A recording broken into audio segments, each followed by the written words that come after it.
जब जब महिला लड़ती है तब तक सरकार की कुर्सी, ये सावित्रीबाई की बेटी है।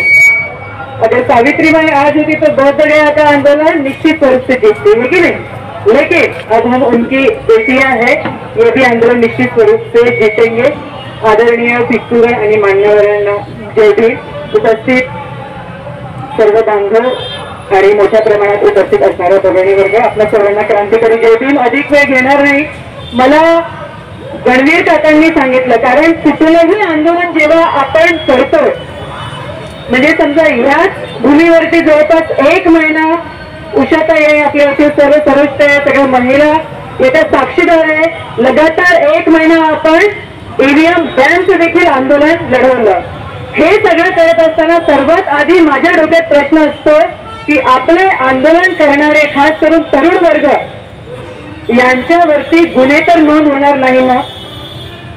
त्यांचं भविष्य, त्यांच्या करिअरचा प्रश्न असतो। मला असं वाटतं दीक्षाभूमीच्या संदर्भामध्ये अनेक आंदोलनकारी, जे आंदोलन झालं ते आंदोलनकारी इथे उपस्थित आहेत, ज्यांच्यावरती अजूनही गुन्हे दाखल आहे आणि ते कोर्टाच्या चक्रा मारत आहे। त्यामधीलच एक गणवीर काका आहे। तर जेव्हा समितीने आधी सांगितलं, दीक्षाभूमी समितीने, की आम्ही कोणत्याही, कारण शेवटी आपली जातबंधू आहे, आपण एका रक्ताचे आहोत, त्याच्यामुळे दीक्षाभूमी स्मारक समिती कुणावरही गुन्हे नोंदवणार नाही। मग पोलीस यंत्रणांनी का म्हणून गुन्हे नोंदविले, का हस्तक्षेप पोलीस यंत्रणेने केला? क्योंकि अगदी सोपं आहे। ज्या प्रकारे रामटेके दादांनी या ठिकाणी म्हटलं की ऐसा सीएम मैंने आज तक देखा नहीं। आपले आंदोलन दडपविण्यासाठी आपण आंदोलन करूच नये, म्हणून जेव्हा स्मारक समिती गुन्हे नोंदवत नाही तर पोलीस यंत्रणेवरती दबाव कोणी टाकला? त्यांच्या जे ईव्हीएम विरोधी सरकार आहे, जे ईव्हीएम सरकार आहे त्यांनी, म्हणजे खास करून या ठिकाणी सीएमचा फार मोठा हात आहे। हा एक पॉइंट झाला। नंतर आदरणीय राऊत साहेब या ठिकाणी बसलेले आणि मला ते आंदोलनकरांनी याची विनंतीही केली की आंदोलकांवरती जे गुन्हे दाखल झालेले आहेत ते तात्काळ हटविण्यात यावे, मागे घेण्यात यावे। आणि मला वाटतं राऊत सरांनी तो मुद्दा बोलला देखील, पण फक्त त्यांना वरचीवर उत्तरं देण्यात आली, कारण हे सरकार संविधान विरोधी आहे आणि बौद्धांच्या विरोधी सरकार असल्यामुळे आता पद्माकर गणवीर काका म्हणाले की ताई पुन्हा एकदा आपण राऊत सरांना विनंती करूया गुन्हे मागे घेण्यासाठी, पण आता होणार नाही, कारण ते ऑलरेडी कोर्टमध्ये आल्यानंतर गुन्हे मागे घेतले जात नाही, ते लढावे लागतात। सांगण्याचं तात्पर्य आहे बांधवांनो की आपण आंदोलनच करू नये, आपण आपल्या हक्काधिकारासाठी लढू नये, म्हणून हे यांचे अशा प्रकारचे षडयंत्र आहे। पण आम्हीही तेवढ्याच ताकदीने आणि ब्रिलियंटपणे रणनीती आखून आपल्या युवकांवरती, आपल्या बांधवांवरती गुन्हे दाखल होणार नाही अशी वकिलांची फळी निर्माण करणं गरजेचं आहे। बुलडोझरचा तुम्हाला मुद्दा माहिती असेल, बुलडोझरचा मुद्दा मुस्लिमांचं म्हणजे सुप्रीम कोर्टचा आदेश असताना की पाडू नये, ते असताना देखील बुलडोझर चालवण्यात आलं, बरोबर? त्यासाठी देखील समता सैनिक दलाचे ऍडव्होकेट आणि अन्य ऍडव्होकेट एकत्रित येऊन रात्री 2 वाजेपर्यंत जे इनोसंट मुलं आहेत त्यांच्यावरती गुन्हे दाखल झाले, त्यांना तिथून बाहेर काढण्यात आलं। मग आपल्या लोकांसाठी आपण काय लढणार? निश्चितच लड़ना। यह व्यवस्था हमें रोकने की कोशिश करती है, लेकिन हमारे लोग जेल में भी जाए, लेकिन हम लोग इतनी ताकत रखते हैं उनको बाहर निकालने की। आणि म्हणूनच जनसुरक्षा कशासाठी आहे? 2 दिवसापूर्वीचा लोकसत्ता आणि सगळ्यामध्ये आलेलं स्टेटमेंट बघितलं का तुम्ही सीएमचं? जनसुरक्षेला विरोध करणारे संविधान विरोधक म्हणजे बघा, मला सांगा, जनसुरक्षा जे बिल पास झालं त्या बिलाला विरोध किती लोकांचा आहे? माझाच आहे। म्हणजे आम्ही तर खरे रक्षक आहोत संविधानाचे, बरोबर? मग आता तुम्ही सगळे काही संविधान विरोधी झाले, पण हा जे सीएम, जे गृहमंत्री, या महाराष्ट्राची सुरक्षा करण्याची ज्यांची जबाबदारी आहे. त्यांनी जनसुरक्षा म्हणजे जनतेच्या असुरक्षतेचं बिल हे आहे. यापूर्वी देखील दोनदा मी या ठिकाणी यावरती बोललेली आहे, अगदी सविस्तर बोललेली आहे. आणि म्हणून आता जे मी फक्त 2 मिनिटांमध्ये पुन्हा एकदा प्रकाश टाकणार, कारण बौद्धगया आंदोलनाविषयी जवळपास 6 महिने झाले. म्हणजे माझ्या रिसर्चनुसार, म्हणजे जर एखादी विषय मला असं वाटते मी त्यामध्ये आणखी डीप वाचायला हवं तर मी एक चिठुरा देखील सोडत नाही. आणि 6 महिन्यापासून चालत असताना हे आंदोलन, आपण हे गोष्ट लक्षात घेतली पाहिजे की मी पुन्हा एकदा सांगते की 10 वर्षापूर्वी, म्हणजे मी लहान असताना माझे वडील म्हणायचे की बौद्धगया अजूनही आपल्याला आपल्या हातात देत नाही, कारण माझे वडील म्हणायचे ते माहित नाही कसे असे दस्तावेज नाही हिस्टोरिकल, कारण त्याच्यातून अर्धा भारत चालतोय. अर्धा भारत बौद्धगयामध्ये येणाऱ्या दानातून चालतं. हे 30 वर्षापूर्वी माझे वडील मला सांगायचे. आज त्याची प्रचिती आलेली आहे.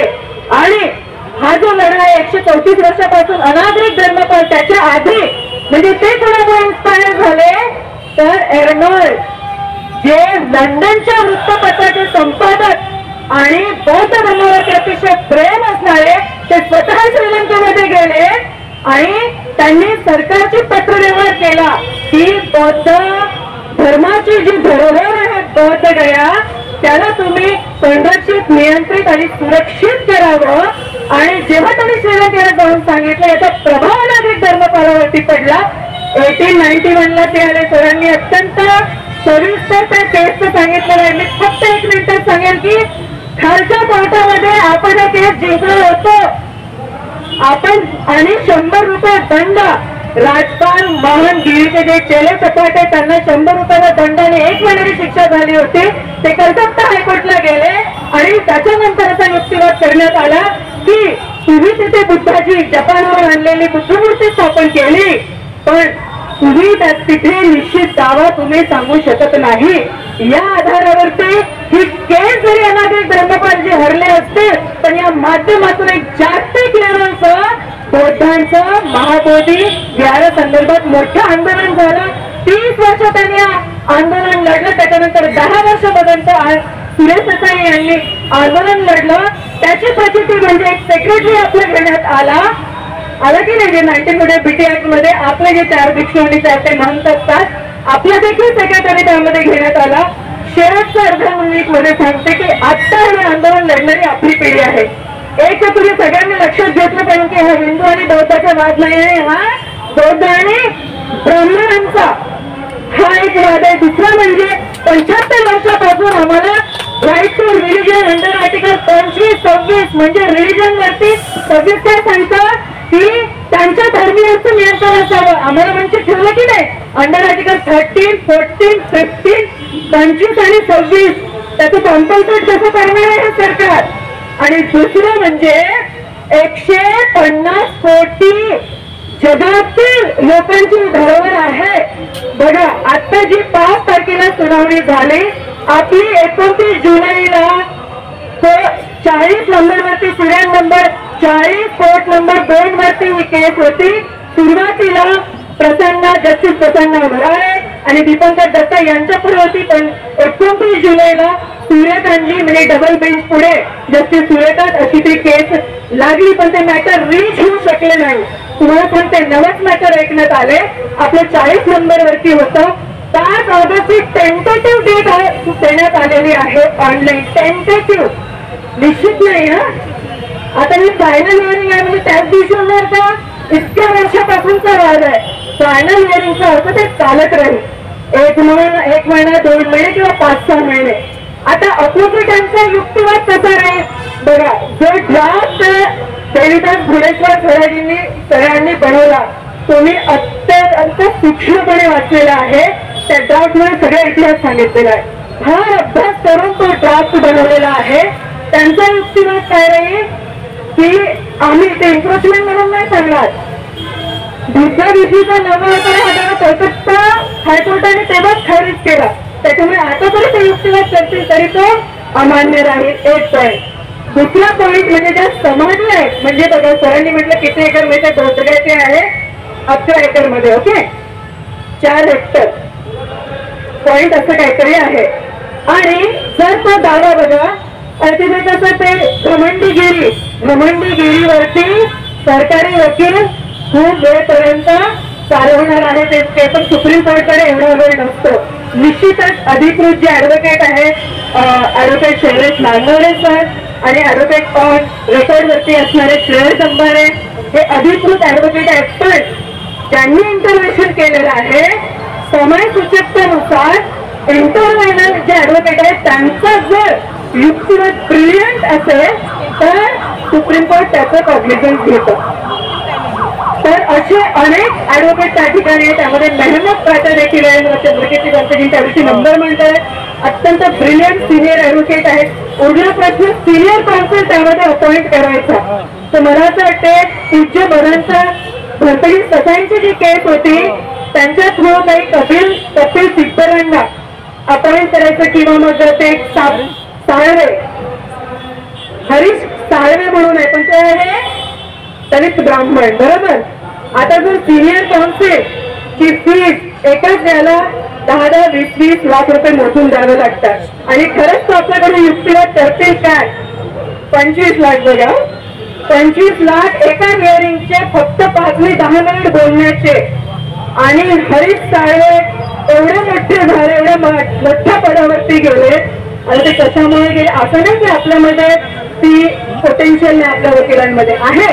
संधी मिळाली तर आपले वकीलही पुढे जाऊन अत्यंत चांगला युक्तिवाद करू शकतात. फक्त हरीश साळवे नाही, आपण सिनियर काउन्सिल असल्यामुळे त्यांच्याकडे केस देऊन जर मग काही गडबड केली तर, जिंकण्याची केस हारण्यावरती आली तर, उरला प्रश्नाचे हिस्टॉरिकल एव्हिडन्सेस आहे.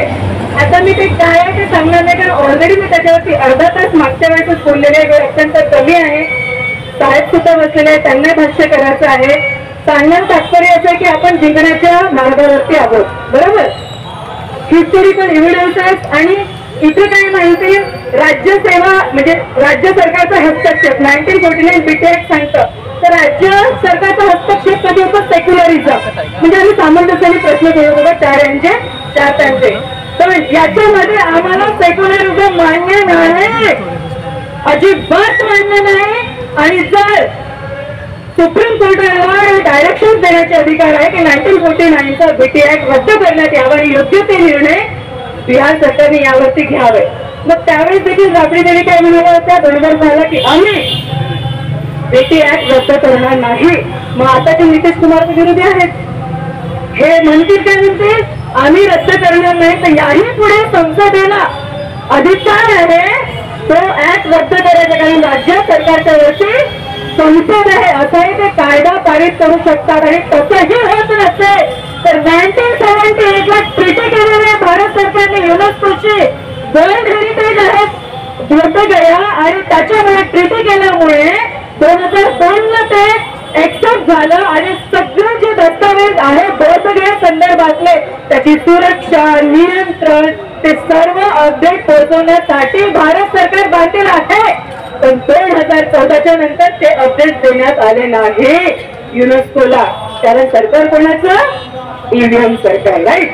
हा एक पॉइंट आहे. म्हणजे जर सुप्रीम कोर्ट इन केस आपण तर जिंकणार आहोत पण जर सुप्रीम कोर्ट मध्ये आपण जिंकलो नाही अथवा डायरेक्शन तसे दिले नाही, डायरेक्शन तर सुप्रीम कोर्ट 100% देणार आहे. प्रत्येक जनतेला कोणत्याही जजमेंटचा समीक्षा करण्याचा अधिकार असतो. घाबरायची काही गरज नाही. हे सरकार आपल्याला क्योंकि हम डर इसलिए ये लोग हमको डराती है. पण आपण जनता सर्वोच्च होऊन आपल्याला प्रत्येकाची समीक्षा जजमेंटची समीक्षा करण्याचा अधिकार असतो. सांगण्याचं हे तात्पर्य आहे की इंटरनॅशनल कोर्टमध्ये आपण जाऊ शकतो कारण वैश्विक हा मुद्दा आहे.